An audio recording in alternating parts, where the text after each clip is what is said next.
Mexico Arts Imaginative Collective welcomes you to Sense of Wonder Experience Docu-Moments.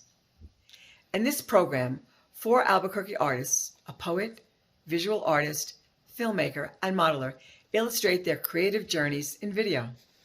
The poet describes the foothills in poetry and photo essays. The visual artist takes you into his studio and down Route 66 for a look at art in neon. The filmmaker gives you a behind-the-scenes look at his storytelling. And the modeler invites you to experience his passion for the model railroad he designs and constructs. Come along with us. The artist's journeys are about to begin.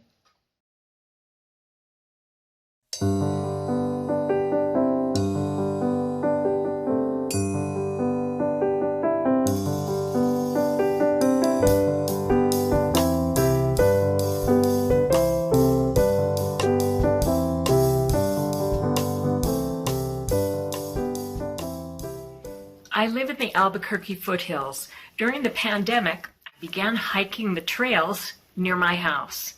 At the end of the year, at home, I was surprised to find that I'd taken 2,500 photographs documenting my walks. Each time I hiked, I wondered if I would discover something new. I was never disappointed.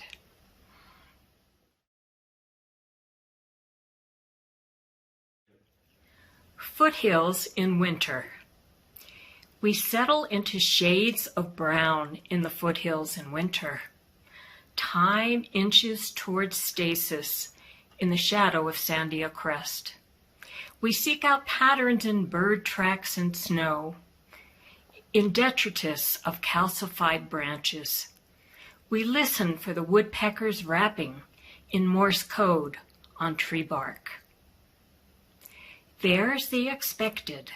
Clouds mass from the north the night before a storm. Canyon winds roar down a wind tunnel, stopped by a corner fence where 5 saplings refuse to grow. Fingertip shadows reach gingerly across mountain trails. There's the unexpected. Cactus, once green and supple, turns pale yellow, pink, and purple. A hang glider hovers in space, parallel to the rugged rock summit. A massive doe moves stealthily across my line of sight, vanishing into the mountain terrain. Blotches of color glimmer seductively on the face of granite in a torrent of afternoon light.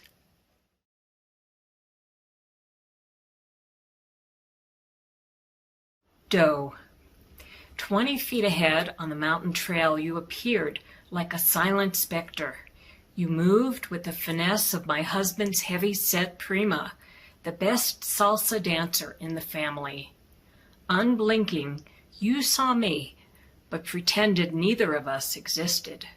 I followed your ruse, stumbling with the camera shutter in the afternoon glare. You maneuvered your massive frame through the scrub, your brown coat camouflaged into the fall panorama. I trailed with my lens as you stole towards higher terrain. Soundless, the foothills swallowed you up. Your presence remains.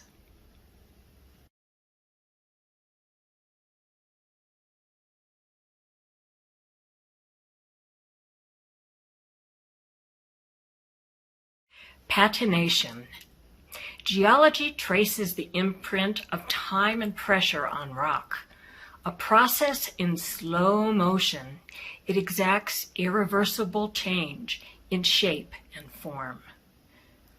The rigid and pockmarked rocks of South Sandia Peak are granite, that elder statesman of geologic pageantry. A billion years in the making, the granite formed from molten rock deep within the earth.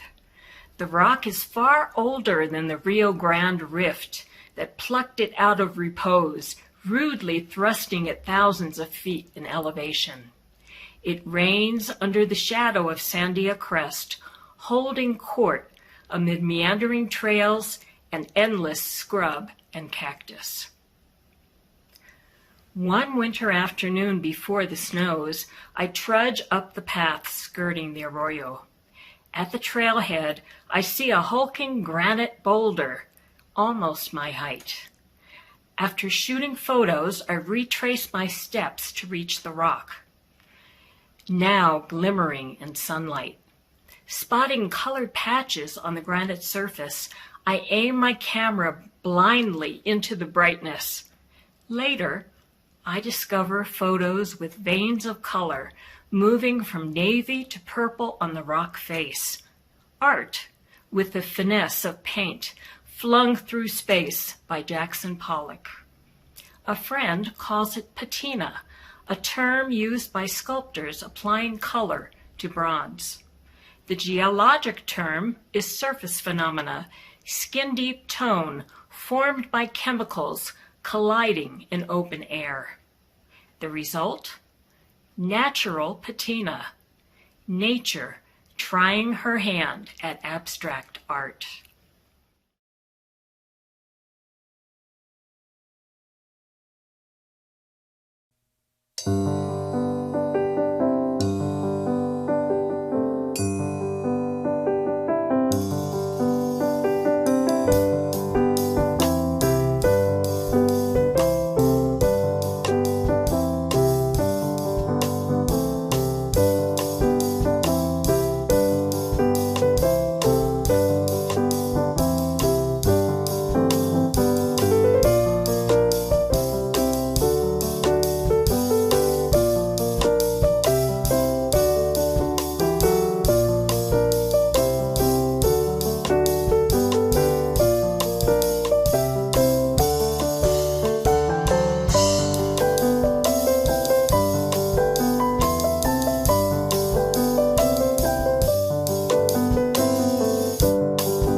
I'm a filmmaker because I'm also a writer, and I just think of film as a different media for telling stories. Ultimately, it always comes back to the story.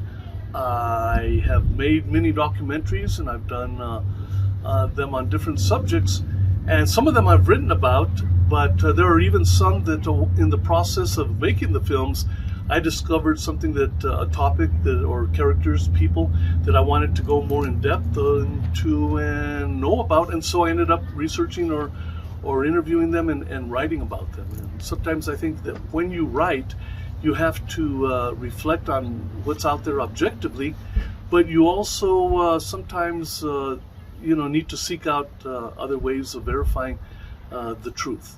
The truth of the story of the 3 words of wisdom is that I think those 3 words of wisdom applied then and now and will apply in the future.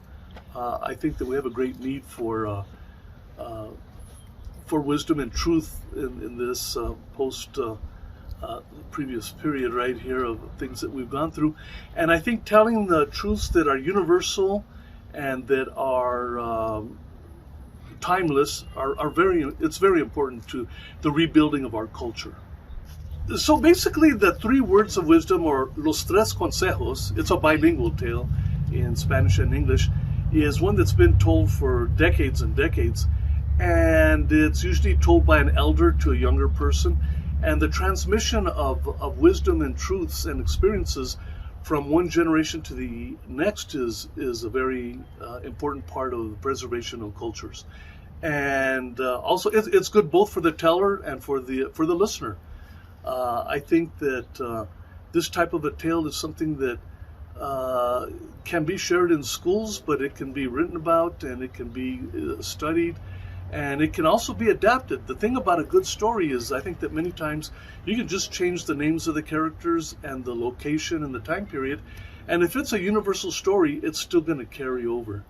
And so I do think, though, that we do need to have stories that are still coming out of our hearts and are being shared with other people, because that's what makes us human. In fact, when I was thinking, when you asked me about talking about storytelling, I was thinking about this story about stories. And it's a story about a Jewish rabbi who gets approached by his people who are having to face a very critical, something was happening to the tribe. And so what the rabbi did was he went out into the forest and he lit a fire and he said a special prayer. And sure enough, the disaster was averted. And so I guess many years later, probably the rabbi was dead, but one of his disciples was approached by his people for the same purpose, that there was a crisis coming up, and could he help them out? And he says, well, sure. So he went out to the place in the forest, and he lit the candle, but he had forgotten the prayer. But he basically just felt that that was sufficient, and sure enough, when he got back, that disaster was averted. Later on, it fell to another one of his disciples, and he goes out and he finds a place in the forest, but he doesn't have the candle. He doesn't have knowledge of the prayer. He's forgotten it, but he just remains, and things go fine. Finally, there's a last disciple of the disciple of the disciple of the disciple, and he doesn't even know where the place in the forest is. So he's sitting at his desk. And he tells the creator of the universe, he says, I'm not going to light a candle. I don't remember the prayer. I don't even remember the place in the forest where to go to. But I still have the same intention that I would like to see good to come out of this. And sure enough, the danger was averted one more time. And the saying is,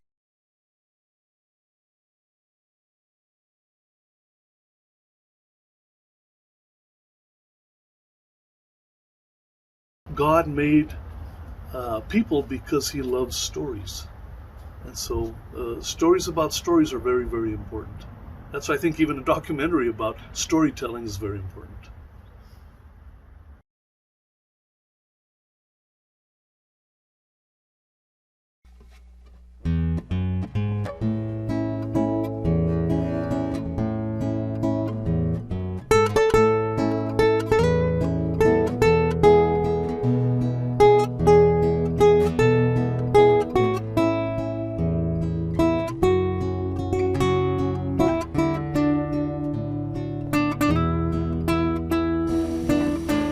Los Tres Consejos, the 3 Words of Wisdom, adapted by Rudy J. Miera. Una vez there were these 3 poor men. 2 of them had big families, pero el otro had only a boy. He was studying to be a priest. Un día, thinking about their poverty and the size of their familias, they decided to go look for work. They got all ready and then they left town. En el camino, they met a viejito who asked them where they were going. They said, "A buscar trabajo," to look for work. The old man said, "What would you rather have, a bag full of money or 3 words of wisdom?" Two of them responded. We want the money. The man with the son said, I will take los 3 consejos, the 3 words of wisdom. Well then, the old man gave the sacks of dinero to the first 2 men, and to the other he said, First, don't leave the well-traveled road for the path. Second, don't ask about things that aren't any of your business. The third, don't go by what you first see. Be careful with first impressions. Con cuidado. He then told them adios, and then he went. They were left solitos, and the 2 hombres who chose the money said al otro hombre, "Man, did you ever choose wrong? What good are those words of wisdom going to do for you? ¿De qué sirven?"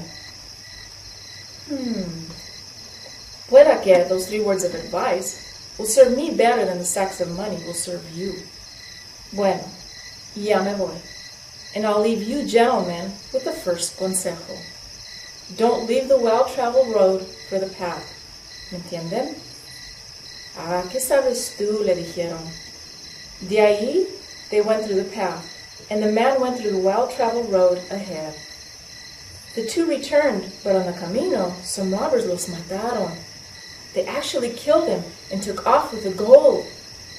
The man of los 3 consejos went ahead until he got to una ciudad, a city. He arrived at a very large house, where he asked for lodging, because era muy tarde, very late at night, y muy oscuro, and very dark. El hombre de la casa came out, very gentlemanly, and he took him in and fed him supper. Después, he took him to a room where he could see his wife, who was muy flaca, as skinny as a skeleton.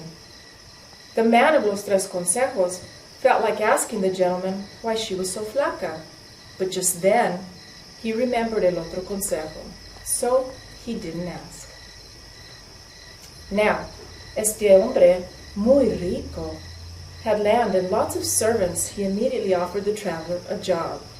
The other workers at the ranch house would usually ask why the man had his wife the way she was, and he would then fire them or kill them. You see, the man had made a promise, una promesa, to see if there would be una persona, just one single person, who would not ask why he had his mujer tan flaquita. ¿Sabes qué? He had said that he would keep her that way until el día when he met a person who would not ask why he kept her like that. That person who didn't ask would then become the owner of all that he had. Thought the master. The last man who I hired had just done his trabajo and hadn't asked about anything.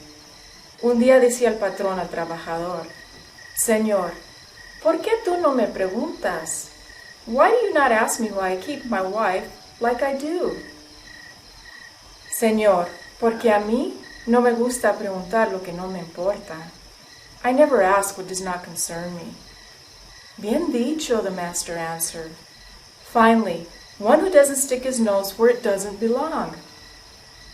Ahora, you will be the owner of all that I have, and I will no longer treat my wife badly, but lovingly." The traveler of los 3 consejos became very glad. The rich man gave him everything and took off for Albuquerque, the big city. The traveler, now that he had received his property, decided to go get his familia and bring them back to the Casa Grande. With his pistola in his bolsa, he ran off. Cuando llegó a su casa, back home, he peeked into la ventana, and what did he see? A young priest hugging his wife. Él se sintió enojado and he thought of killing his wife.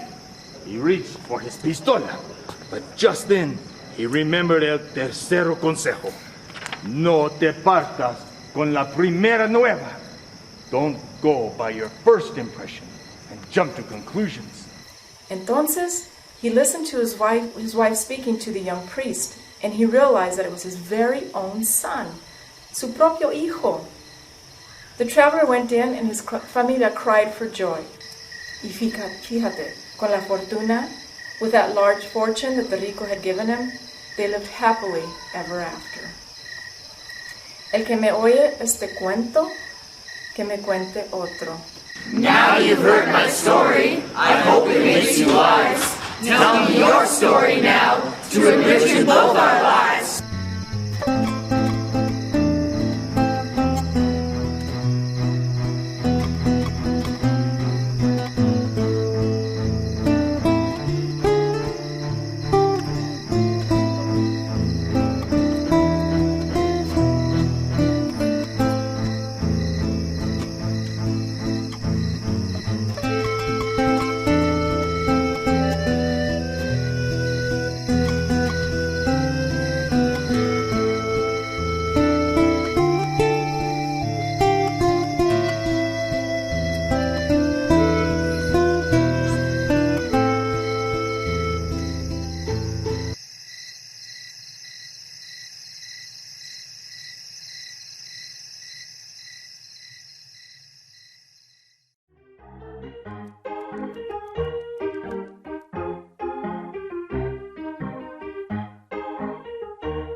Artists document things.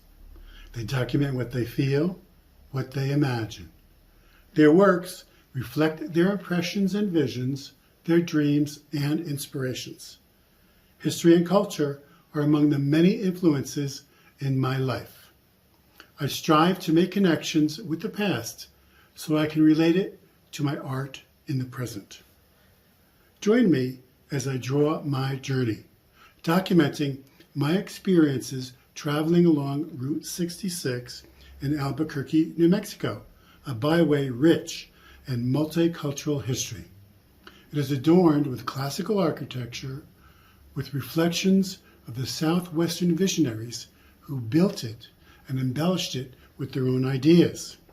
In tune with a New Mexico composer and filmmaker, we travel the road together to celebrate our art and New Mexico's history. Join us and let the history, art, and music inspire you too.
So I know you're an avid model railroader, but let's back up and start with the basics. So tell me about where you grew up, what you did for a living, how you got interested in model railroading, and any other hobbies you have. Okay, that'll be a 60-year story. Right now I'm retired. My brother and I grew up in Roswell, and we had a basement in our house, and we spent most of the summers in the basement because it was so much cooler. So there was an American Flyer. My brother had that from when he was a kid, and we spent countless hours in the basement running that American Flyer train through the Lincoln Logs and the Green Army soldiers, and just having tons of fun in the basement. It wasn't a hobby per se, as it was just kids playing. But then my parents got us an HO gauge layout that a guy made for them. It was just basically a circular track with a few switches. And we built Little Town and put down the fake grass and had a good time with that. And so I did HO for a good long period of time, and then went off to college, and my parents threw it all away, as they so often do. The American Flyer set, though, they were smart enough to save, and my brother still has that, although he doesn't run it much.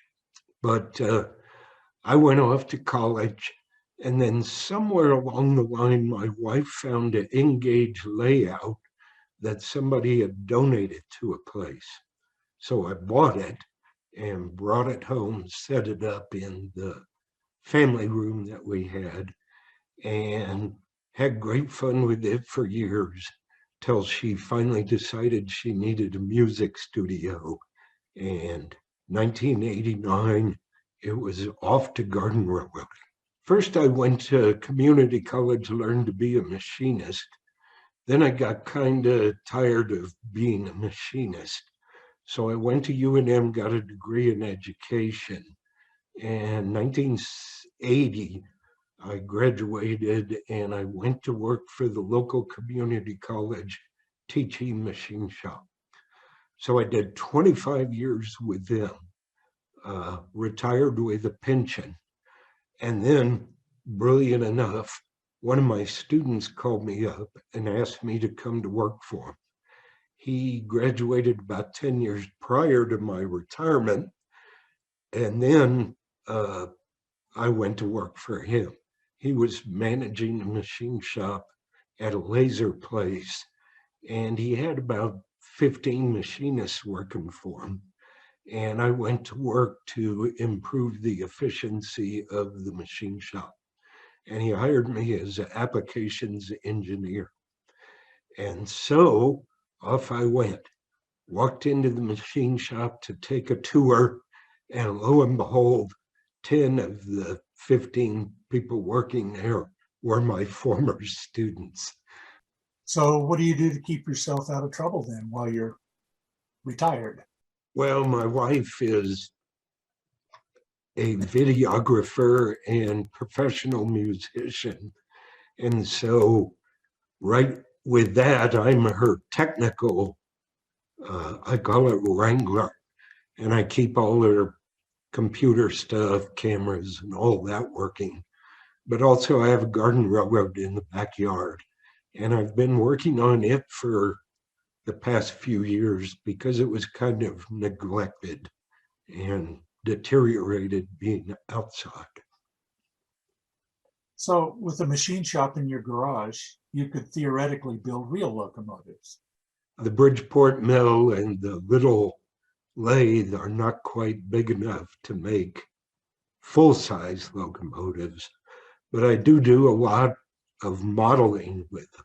So yeah, I could, but mainly I stick with my gauge, which everybody calls G gauge, but I think the technical term for it is F, narrow gauge, 3 feet. 120.3 is the scale. All right. So What do you find most attractive about building model railroads? It's an outlet for my creative talents. So do you consider this an art or a craft? I think of it as art. I took a picture of one of my garden railroads, and they had an art show, and it was garden was the theme. So I took some pictures of my garden railroad. I turned them into sepia. I made them look like old-timey 1900s black and white kind of pictures. And I entered them into the garden show. And the curator of the artwork said, many people came up and said, oh, it's a wonderful show, but why does that guy have pictures of trains? And so the proprietor of the show said, you need to go back and look closer at those photographs. And when people did, they went, oh my God, it's a model. It's not a real picture of a full-size locomotive. And so they were very impressed with that, and he was too. So it's a creative outlet. So I know you're in a Garden Railroad Club. How does that figure in? Fun. The Garden Railroad Club is quite fun. You get to see all the different people and see what they've done with their garden railroads. And everybody's is different. Some people are collectors. Some people just want to run their trains and have a good time. And some people like me want to do real intricate modeling aspect of the railroad. And we have a club within that group called the Builder Bashers. And it's the people that do modeling by bashing kits together and making their own projects and that kind of thing.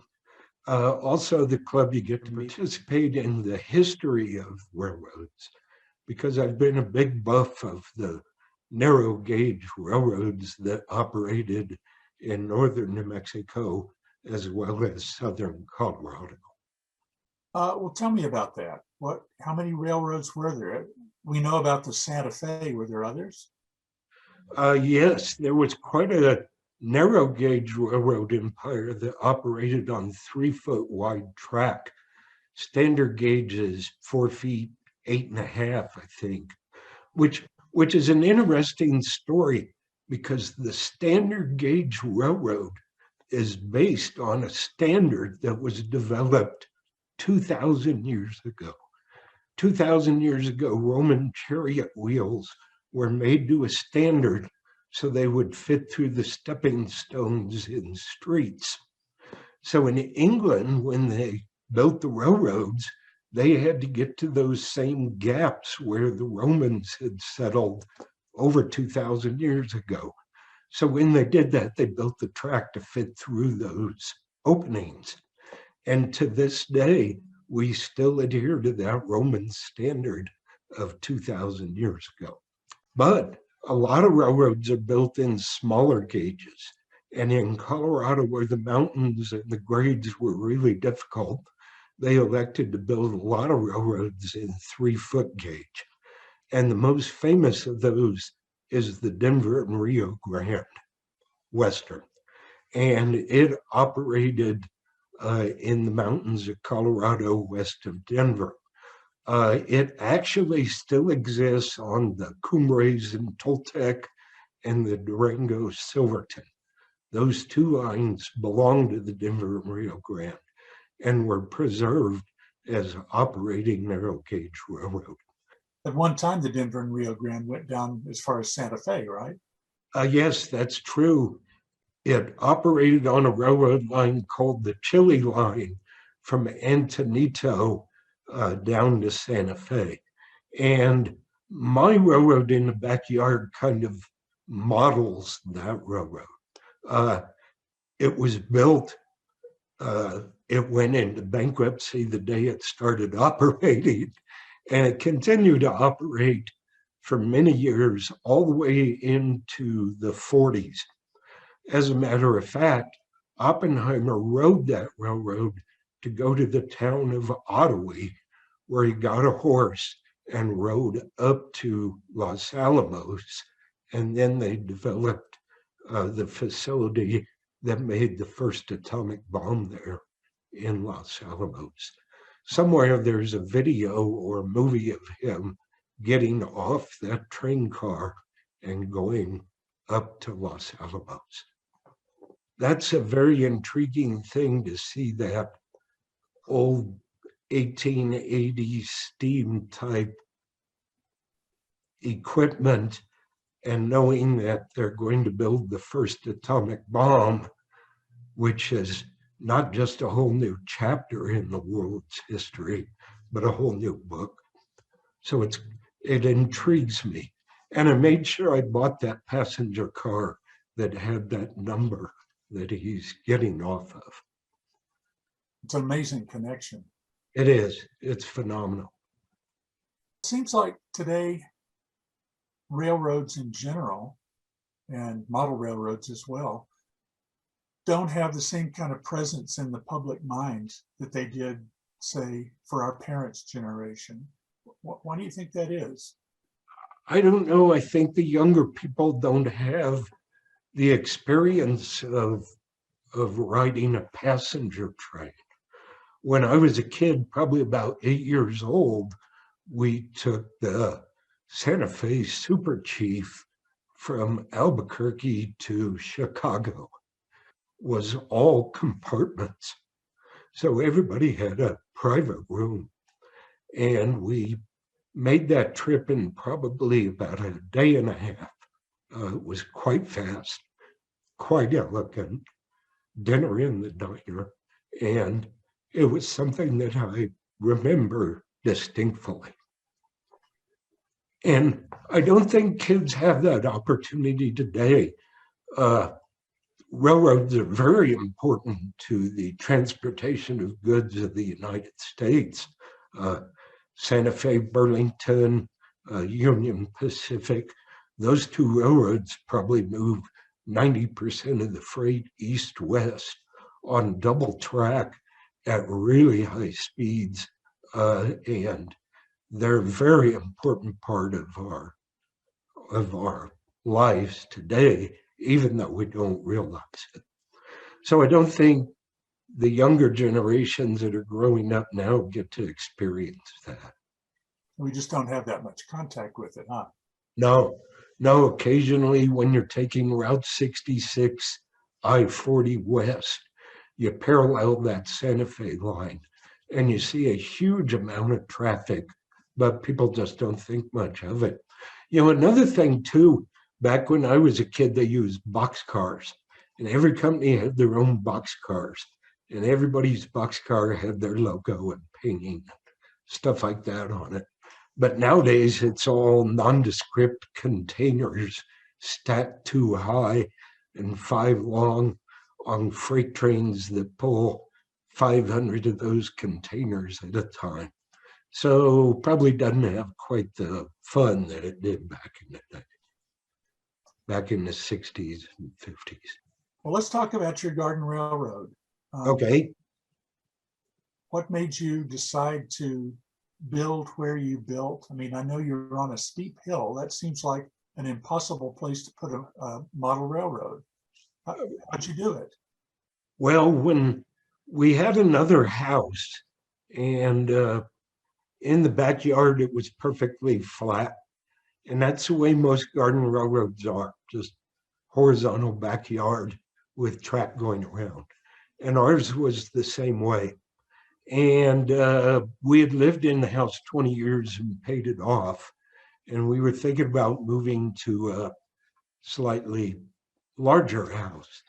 And so we started looking around, and we found this house in the foothills of Albuquerque that the backyard is on a mountain, and at our back wall, it's probably 20 feet higher than the backyard. And so Karen said, "Oh, but you won't be able to build a railroad back there." And I said, "Oh, yes, I will." So we invited the Garden Railroader Club over, and they helped us take up all the track, and they brought their pickups and vans, and we moved all the track and buildings up to the new house. And then we had a party in the backyard, and I gave everybody a blank piece of paper, and I had them come up with ideas on how to fit the railroad up that probably 30-degree incline. And everybody came up with a little plan, and we had a marvelous time, cookout and planning. And I incorporated the ideas that everybody came up with, and off we went. First thing we had done was we built a 2-car garage, and I made it 28 feet deep to put 2 cars in, and also have room for the railroad in the back of it. Because one thing I noticed is you have a garden railroad, you don't really want to keep all your equipment out in the back on the track, or the rain and sun and everything will fade out the equipment. And I did more damage to my equipment taking it out of where I stored it, putting it on the track, running it, and then putting it back up. And that also led to the fact that I don't feel like I want to get the equipment out. So I incorporated an area to stage the trains in the back of the garage, and put 2 little doggy door kind of things in. And all the equipment is parked on the track. If I want to run, just open up the door and turn on my cell phone, which I use to control the trains. They're battery powered, and off we go. And it's worked out really well. So it's a loop to loop. That is, it goes down to one end and around a loop, then goes back on the same track to another loop and back again. And then you have to back the equipment back up into the garage. So it's great fun. It's easy to work. It's battery powered. I don't have to worry about track connections and electricity. And I just have to make sure there are no rocks or animals or anything else on the rails when I take off. A little bit of maintenance and away we go. I picked a 4% grade because back in the day, that's what the Cumbres and Toltec, which was the Denver and Rio Grande, had from Chama up to Cumbres Pass. So they pull 4 or 5 passenger cars. They have to have at least 2 locomotives to get that equipment to the top of that hill. And so I had great fun with that too, developing a 4% grade up that hill in the backyard. As a consequence, I destroyed the gear train on all the locomotives I have that had plastic gears in them. So being a machinist, okay, we'll fix that. So I take the locomotive apart, redo the gearbox, put in all stainless steel gears, and maybe a little bit bigger, more powerful motor, and up we go the hill. As a matter of fact, I've re-geared all my locomotives to have lower gear ratio that allows them to pull that steeper grade without straining. Explain what a 4% grade is, will you? A 4% grade, the locomotive on my layout is going to gain 4 feet in 100. So it's going up 4 feet in a length of 100 feet. The angle works out to about 3 degrees, which doesn't sound like much, but when you stand there and look at it, you know, most of my friends that bring their railroad equipment over go, no thanks. I'm not going to put my equipment through that torture. So 4% grade is pretty steep. I've had cars uncouple up that grade and run away, and down the hill they go. And usually when they hit the first curve, they derail and come off. Well, it sounds like quite a chore to build a railroad in that kind of terrain. It was a torture to build them in Colorado, and it was also a torture to build them in my backyard. What do you have to do differently than say, building an HO layout in your basement? Well, I have to contend with the weather. I have to contend with here in Albuquerque, we get half an inch of rain in 15 minutes and the dirt all washes down. So one thing that I'm doing now is I'm replacing the original dirt grade with a concrete. And so I set up my level. I calculate a 4% grade.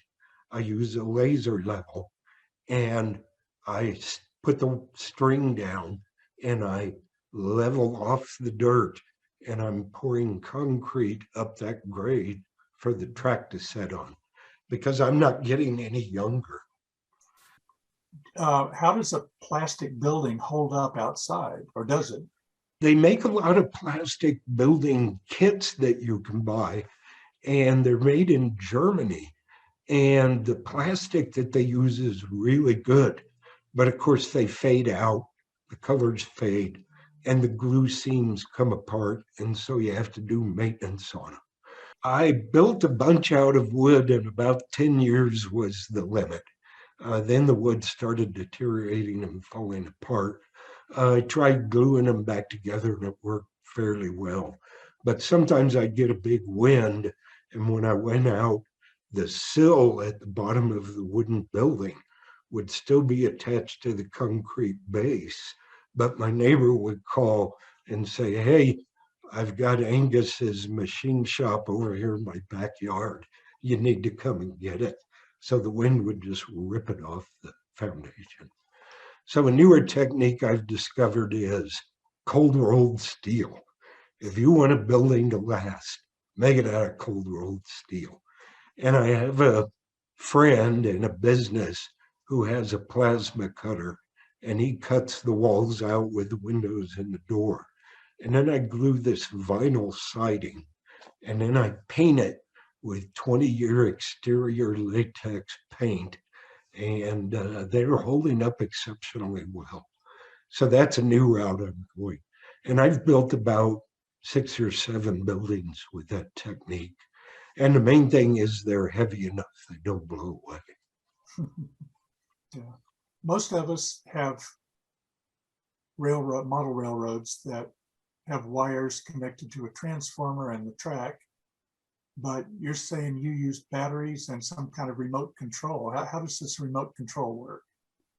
You know, even the inside HO people and O gauge people and all of them have trouble where those little connectors go together on the railroad track.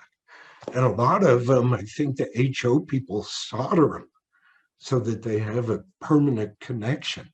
But you have 700 feet of track.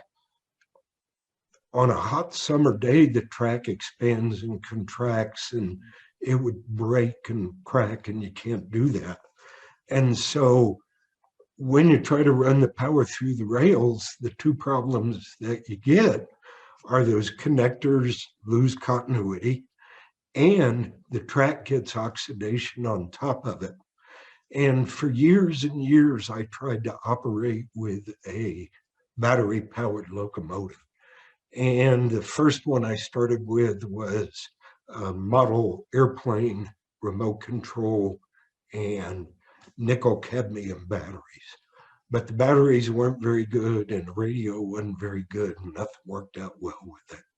But with the invention of nickel metal hydride batteries, everything became a whole new ballgame. And so that gave me enough power and enough durability that it worked out well. But the radio control was still an issue. When I was working for my friend at the laser business, we had coating chambers, and we were modernizing the coating chambers with programmable controllers. And so we were working on a project with that. And I discovered, my gosh, we can control these things with a cell phone using Bluetooth.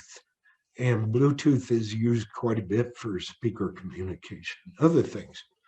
And so the engineer and I, during the lunch hour, would try to figure out how we were going to get this cell phone and this Bluetooth to link to these programmable controllers.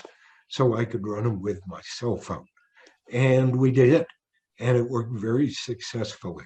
So all of my locomotives are now cell phone controlled, using batteries and a Bluetooth connection. The operation is spectacular. I can ring bells, I can blow whistles, I can stop and start, I can check the power consumption, I know what the batteries are, everything with the cell phone. So it's worked out exceptionally well. So how many trains overall do you have, and do you have a favorite? Let me think. I have a little 040, which is a logging road train that I pull, and it has a few log cars and a couple of frac cars with some wood on them, and a old steam engine they're taking to the mine, and then not a caboose but a work car at the end. And I think it's my favorite. The little wheels, it's just four-wheel cars, not the big ones with the articulated trucks. And it bounces and bobs along just like you'd expect that little locomotive to do on the hills. So I think it's one of my favorites. But I also have a newer locomotive. It's a 2662 Mallet, and it has two wheels in the front, little pilot wheels, six wheels that drive, then six more wheels that drive, and then two wheels in the back. And they made a lot of them as logging locomotives, used them actually in Colorado on the Uinta line, and they used a lot of them in Washington, Oregon, and California for logging locomotives. And I like that one because there's so many moving parts on it, valve gear and side rods, and it's a beautiful locomotive, and it's got plenty of power to pull. And then of course everybody's favorite is the Shay, and 90% of people go, what's a Shay? And a Shay locomotive was invented in the 1890s, and it's a steam engine, but it uses a gear drive like you'd expect on a diesel type of locomotive. And it uses a gear drive to get more leverage to get it up the hill. And that locomotive is the best to run when you have a whole bunch of people over. It never stalls, it never stops, it never comes off the rails. It just goes and goes. So those are my three favorite locomotives. I have a few others, but they aren't as much fun to operate as those three. Mm-hmm. You mentioned getting a 3D printer and building 600 things with it. What sort of things are you building? And I assume these go on your model railroad? Yes, I made a whole bunch of parts for the La Grande Imperial Hotel. 9 rooms, bathroom down the hall. It's neither Grand nor Imperial.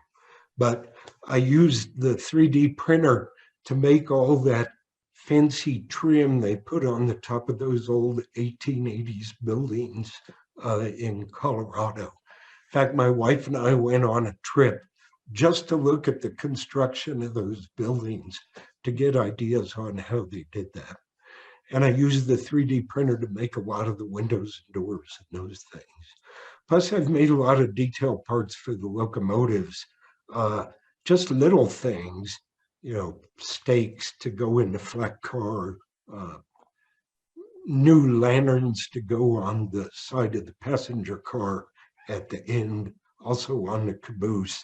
I bought these really nice brass ones, and bunk, it got hooked on a tree, and it's laying somewhere in the dirt in the backyard, never to be seen again. So have a 3D printer, no problem.